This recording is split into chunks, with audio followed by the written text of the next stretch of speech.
Now, the biggest stories on the South Coast from the WBSM Newsroom. This is WBSM News. A suspect is in custody after a man was shot outside a Fall River home Saturday night. 29-year-old Armando River Angulo faces several charges, including armed assault to murder. Fall River police responding to a shots fired report on St. Joseph Street found a 60-year-old man with multiple gunshot wounds. The victim was treated at the scene and transported to St. Luke's Hospital, where he was in stable condition over the weekend. Police say the shooting stemmed from a fight between two women outside the home. Taunton police are warning of a bail scam after two residents were targeted. One of the victims received a phone call from someone claiming to be a lawyer, claiming that her grandchild had been in a car crash and needed $5,000 to post bail. The woman realized she had fallen victim to a scam after contacting her grandchild directly. Police urge residents to be cautious, noting government agencies never demand payment via wire transfer or prepaid cards for people held on bail.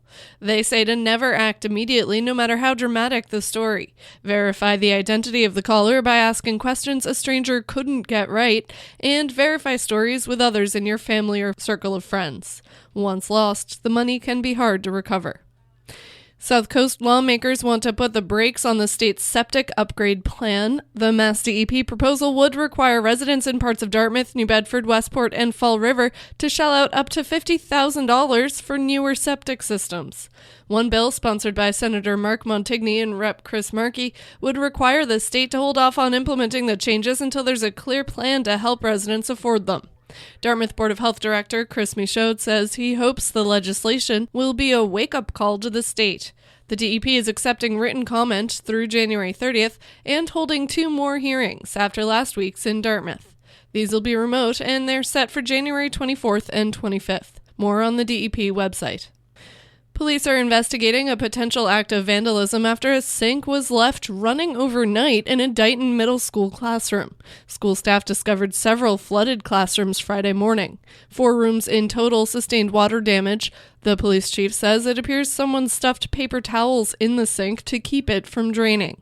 The cost of the damages isn't yet known. Anyone with information is asked to call Dighton Police.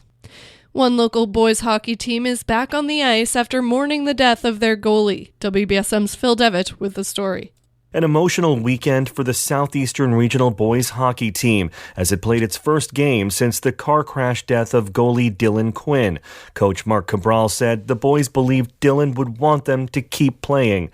Dylan was a junior at Bristol Plymouth Regional Technical School and the passenger in a friend's pickup truck, which crashed into a telephone pole and tree in Berkeley last weekend. In honor of their teammate, the players wore jerseys embroidered with Dylan's initials and his number, 33.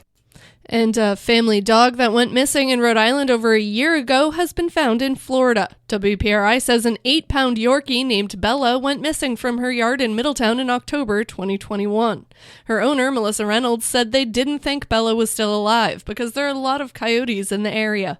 Reynolds said last week they got a call saying Bella had somehow wound up in Florida, where she'd been living with a couple in St. Augustine.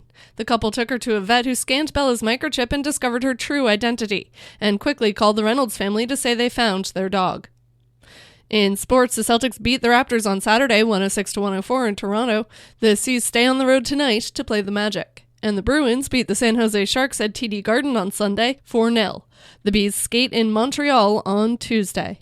Now for a look at your local forecast from ABC 6. Rain this morning, turning to snow this afternoon. Could be a light accumulation of an inch or two before evening. Temperatures in the mid-30s falling to the lower 30s this evening. It becomes windy overnight. Temperatures dropping to 28. And for your Tuesday, sunshine, high near 40. All that snow melts. From the ABC 6 Weather Center, I'm Storm Tracker meteorologist Nick Morganelli on New Bedford's News Talk Station 1420 WBSM. At the moment, it is 44 degrees with a light rain. I'm Kate Robinson for WBSM News. Stay up to date with WBSM, New Bedford's News Talk Station. And get breaking news alerts with the WBSM app.